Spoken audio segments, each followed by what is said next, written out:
ಅಮ್ಮ ಏನಾಯ್ತು ಘಟನೆ? ಸರ್ ನಮ್ಮ ಮಗು ಮಿಸ್ ಆಗಿತ್ತು ಅಂತ ಹೋಗಿದ್ವಿ ನಾವು. ಅಲ್ಲಿ ನಮ್ಮಲ್ಲಿ ಮಳೆ ಬರ್ತಾ ಇತ್ತು.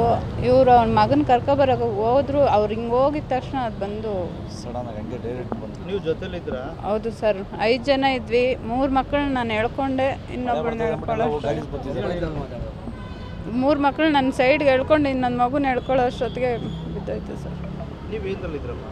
ನಾವು ಅಲ್ಲೇ ಆಟೋ ಹತ್ರನೇ ಇದ್ವಿ ಸರ್. ಆಟೋದಲ್ಲೇ ಕೂತಿದ್ವಿ ಸರ್. ಬೀಳ್ತೈತೆ ಅಂದಾಗ ನಾನು ಎದ್ದು ನೋಡಿ ನನ್ನ ಮಕ್ಕಳನ್ನ ಹೇಳ್ಕೊಂಡಿದ್ದೆ ಸರ್. ಆಟೋದಿಂದ ಹೇಳ್ಕೊಂಡ್ರಾ? ಹೌದು ಸರ್. ಹೌದು ಸರ್. ಈಗ ಸರ್ಕಾರದವ್ರು ಹೇಳ್ತಿದ್ದಾರೆ, ಸೊ ಇದಕ್ಕೆ ಯಾವುದೇ ರೀತಿ ಸದ್ಯಕ್ಕೆ ನಾವು ಪರಿಹಾರ ಕೊಡ್ಲಿಕ್ಕೆ ಆಗೋದಿಲ್ಲ. ಸರ್ಕಾರದಿಂದ ವಿಶೇಷ ಅನುದಾನ ಅಂತ ಮಂಜೂರಾಗಬೇಕು, ಅದಿನ್ನೂ ಲೇಟ್ ಆಗ್ಬೋದು, ತೊಂದರೆ ಕೊಡ್ತೀವಿ ಅಂತಾರೆ. ಇನ್ಯಾರು ಸರ್ ಕೊಡ್ತಾರೆ? ಈಗ ಖಾಸಗಿ ಆಸ್ಪತ್ರೆ ಚಿಕಿತ್ಸೆ ಮಾಡಿಸ್ತಾ ಇದ್ದೀರಾ, ನಿಮ್ಮ ಸ್ಥಿತಿಗತಿ ಇದೆಯಾ? ಟ್ರೀಟ್ಮೆಂಟ್ ಮಾಡಿಸೋಷ್ಟು ಶಕ್ತಿ ಇದೆಯಾ ನಿಮಗೆ? ಇಲ್ಲ ಸರ್, ನಮ್ಮ ಹಸ್ಬೆಂಡ್ ಆಟೋ ಡ್ರೈವರ್. ನನ್ನ ಬಿಸ್ನೆಸ್ಗೆ GST ನೋಟಿಸ್ ಬಂದಿದೆ, ಏನ್ ಮಾಡ್ಬೇಕು ಅಂತ ಗೊತ್ತಾಗ್ತಿಲ್ಲ. ಇಮಿಡಿಯೇಟ್ಲಿ ಒಬ್ಬ GST ಎಕ್ಸ್ಪರ್ಟ್ ಹತ್ರ ಮಾತಾಡು. ಎಲ್ಲಿ ಹುಡುಕೋದು? ಬಾಸ್ವಾಲಾ. Be the boss. ಆಟೋನು ಅಲ್ಲಿ ಜಂಕಮ್ ಆಗಿದೆ ಸರ್. ಅಲ್ಲೇ ಇದೆ ಸರ್ ಆಟೋನು. ನಾವಿನ್ನ ಎತ್ಕೊಂಡೇ ಇಲ್ಲ ಆಟೋ. ಮತ್ತೆ ನಿಮ್ದು ಜೀವನ ನಿರ್ವಹಣೆಗೆ ಮತ್ತೆ ಮಗು ಟ್ರೀಟ್ಮೆಂಟ್ ಹೆಂಗೆ ಕೊಡ್ಸಿ? ಲಕ್ಷಾಂತರ ರೂಪಾಯಿ ಖರ್ಚಾಗ್ತದೆ. ಏನು ಮಾಡ್ತಾರೆ ನಾವು ಮಾಡಲಿ ಸರ್ ಗೌರ್ಮೆಂಟ್ ಕಡೆಯಿಂದ. ಏನು ಕೇಳ್ಕೊತೀರಮ್ಮ ನೀವು? ನಮ್ಮ ಮಗು ಇದು ಮಾಡಬೇಕು ಸರ್, ನಮ್ಮ ಮಗು ಹುಷಾರಾಗಬೇಕು. ಟ್ರೀಟ್ಮೆಂಟ್ ಕೊಡಿಸ್ತೀವಿ. ನಿಮ್ಮ ಫ್ರೀಯಾಗಿ ಏನು ಟ್ರೀಟ್ಮೆಂಟ್ ಕೊಡೋದಿಲ್ಲ? ಕೊಡಲ್ಲ ಸರ್, ಅವರೇ ಕೊಡಿಸ್ತೀವಿ ಸರ್. ಸರ್ಕಾರಕ್ಕೆ ಏನು ಕೇಳ್ತೀರಾ ನೀವು? ಶಿಲ್ಪ. ಅಮ್ಮ ಏನಾಯ್ತು ಘಟನೆ? ಸರ್ ನಮ್ಮ ಮಗು ಮಿಸ್ ಆಗಿತ್ತು ಅಂತ ಹೋಗಿದ್ವಿ ನಾವು. ಅಲ್ಲಿ ನಮ್ಮಲ್ಲಿ ಮಳೆ ಬರ್ತಾ ಇತ್ತು.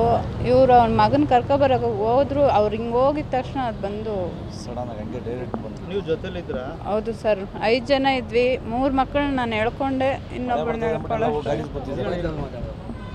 3 ಮಕ್ಕಳು ನನ್ನ ಸೈಡ್ಗೆ ಎಳ್ಕೊಂಡು ಇನ್ನೊಂದು ಮಗುನ ಎಳ್ಕೊಳ್ಳೋ ಅಷ್ಟೊತ್ತಿಗೆ ಬಿದ್ದೋಯ್ತು ಸರ್.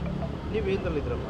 ನಾವು ಅಲ್ಲೇ ಆಟೋ ಹತ್ರನೇ ಇದ್ವಿ ಸರ್. ಆಟೋದಲ್ಲೇ ಕೂತಿದ್ವಿ ಸರ್. ಬೀಳ್ತೈತೆ ಅಂದಾಗ ನಾನು ಎದ್ದು ನೋಡಿ ನನ್ನ ಮಕ್ಕಳನ್ನ ಹೇಳ್ಕೊಂಡಿದ್ದೆ ಸರ್. ಆಟೋದಿಂದ ಹೇಳ್ಕೊಂಡ್ರಾ? ಹೌದು ಸರ್.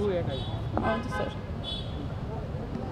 ಈಗ ಸರ್ಕಾರದವ್ರು ಹೇಳ್ತಿದ್ದಾರೆ, ಸೊ ಇದಕ್ಕೆ ಯಾವುದೇ ರೀತಿ ಸದ್ಯಕ್ಕೆ ನಾವು ಪರಿಹಾರ ಕೊಡ್ಲಿಕ್ಕೆ ಆಗೋದಿಲ್ಲ.